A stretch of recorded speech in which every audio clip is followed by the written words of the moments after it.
Antara negara yang memiliki populasi yang padat adalah seperti India, Indonesia dan Bangladesh.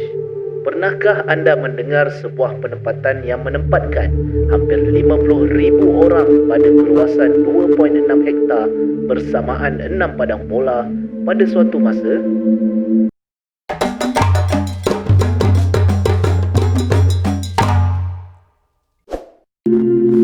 Di Hong Kong pernah berdiri satu kawasan penempatan yang paling padat di dunia yang terletak di Bandar Kowloon. Rumah dibina secara bertingkat-tingkat hingga menenggelamkan sinaran matahari dengan lorong-lorong kecil yang sempit serta tangga yang dipenuhi dengan wayar-wayar berselirat. Setiap rumah bersambung sesama sendiri menjadikan kawasan tersebut seperti sebuah maze. Malah penduduk boleh ke blok yang lain tanpa perlu turun ke tingkat bawah. Tiada saluran paip air yang betul menyebabkan lorong-lorong gelap di bangunan-bangunan yang berkelebaran 1 hingga 2 meter itu bocor dan menitis di merata tempat. Malah kemudahan elektrik pun harus dikongsi penduduk. Bandar ini mempunyai lebih 300 bangunan tinggi yang berhubung di antara satu sama lain. Penempatan ini menjadi semakin meningkat setelah tamat Perang Dunia Kedua.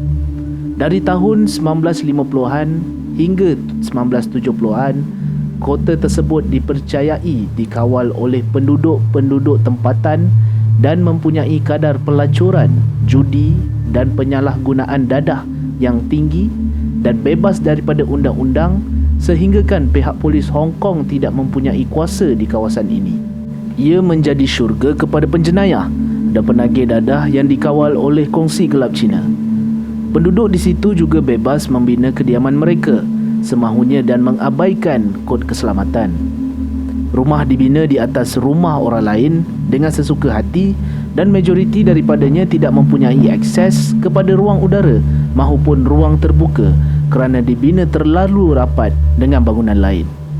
Meskipun diselubungi kegelapan, tapi masih banyak perniagaan berkembang di situ seperti kilang daging dan terkenal dengan perkhidmatan pergigian haram.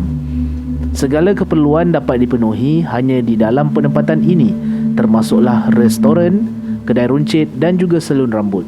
Pemilik perniagaan pemprosesan makanan memilih kawasan ini kerana sewa yang murah dan ingin melarikan diri dari pemeriksaan kebersihan dan jauh dari bidang kuasa kesihatan kerajaan. Walaupun menjadi sarang kepada jenayah dan kongsi gelap, penduduknya menjalani hidup dengan aman dan kanak-kanak bermain di atas bumbung kerana hanya di situ mereka dapat menghirup udara segar dan mencari ketenangan. Kota tersebut bagaimanapun diruntuhkan kerajaan Hong Kong pada tahun 1994 dan menggantikannya dengan sebuah taman yang diberi nama Taman Kota Tembok Kowloon. Hilang sudah kepadatan manusia yang suatu ketika dahulu menghuni tempat tersebut. Terdapat muzium kecil untuk menghormati dan mengingati sejarah kota Tembok Kowloon ini.